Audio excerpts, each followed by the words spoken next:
Right now, Pittsburgh's best sports show is about to begin. Call us or tweet us. We got things to talk about on the Ireland Contracting Nightly Sports Call. All right, Ken, thanks very much. Good evening, everyone, and welcome to another edition of the Ireland Contracting Nightly Sports Call. It's 412-575-2600. You can also tweet us at KDPomp, at Gene Collier. We're here tonight talking about all the big events of the week, and there have been many. We'll start with the news of the day in that the Pirates went through and traded Andrew McCutchen, face of the franchise for the last 9 years, a man who, by all accounts, wanted to retire as a Pirate if he could. Certainly, the Pirates said that they'd like to have that happen. It was up to them. Simple choice. Keep him here, sign him. They didn't want to do it. So they traded him. And what they got in return was the 16th best San Francisco prospect, another outfielder plus $500,000 in international money. They also agreed to pay $2.5 million of Andrew McCutchen's contract this year to San Francisco. And this completes now getting rid of arguably your best pitcher and arguably your best position player. And tonight, Neil Huntington and Bob Nutting both met with the media, and you're going to hear some of those comments tonight at 11 o'clock on KDKA. Tough day, tough decision. All of this is true, but the fact is they believe they brought in a young infusion of talent with the design of winning this year. That hasn't changed. So, Gene Collier, I bring you in on that note. Do you buy it? Young talent? Infusion of young talent. You know who's got young talent? The Yankees. They have a guy named Aaron Judge.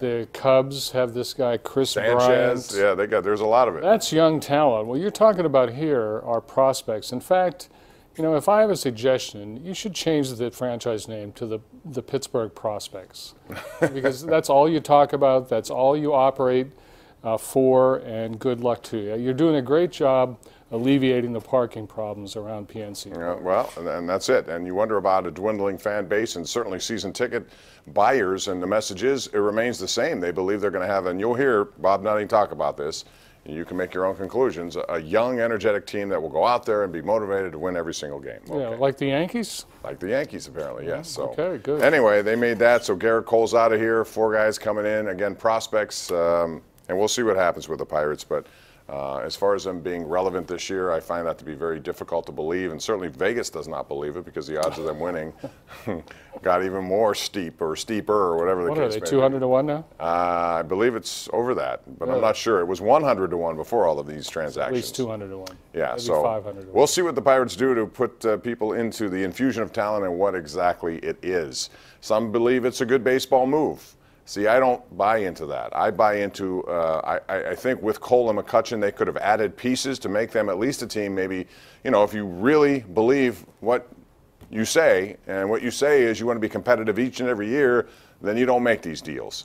If you want to just start the process over again, and I believe that's what this is, you can call it whatever you want to call it, that the Pirates are not presenting this the right way because it is a rebuild, and they should call it a rebuild, but they don't. So it's up to you to believe whatever you want to believe. 412-575-2600.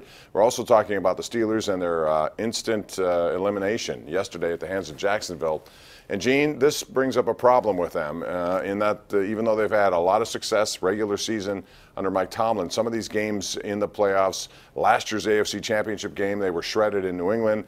This one yesterday, shredded by a Blake Bortles-led team. It looked like, and you talked to some players today, and they used the terminology in the locker room when they were cleaning out their lockers and, you know, looking at the end of the season. We didn't pay attention. The details were a problem. We didn't follow up on the details, which to me then suggests that there wasn't a focus. And today, Castro and Alejandro Villanueva both acknowledged that maybe they were looking ahead, or at least some people on their team. What do you say?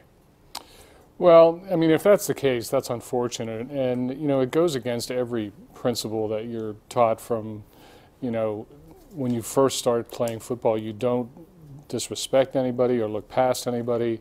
You know, I mean, if that's the case, then shame on them. I don't happen to think that was all that much of a factor. David DeCastro would disagree, and I have great respect for him. But Steelers did not play well in that game. They just did not play well. And they play to an impossible standard in Pittsburgh. The Steelers have to win every game, every single game. If they don't win everyone is really, really angry. It's a tough way to go about business. It is, but they were 7.5-point favorites at home with a bye week. No, you know, There's no excuse for Tennessee, losing it. the Chiefs were 8.5-point favorites the week before that. They were on vacation too. These things happen. I understand that, but their And defense somebody said on this show, I believe, shredded. that I'm right so infrequently, Bob, No, you but were I right. have to point these You things were out. right. I said I thought the Steelers could beat New England. I wasn't sure that they could beat Jacksonville. I thought a lot could go wrong in that game, and I believe it did. It did. All right, 412-575-2600. You've heard from us. Now we want to hear from you. Call us, tweet us, let us know what you think right here on another edition of the Ireland Contracting Nightly Sports Call.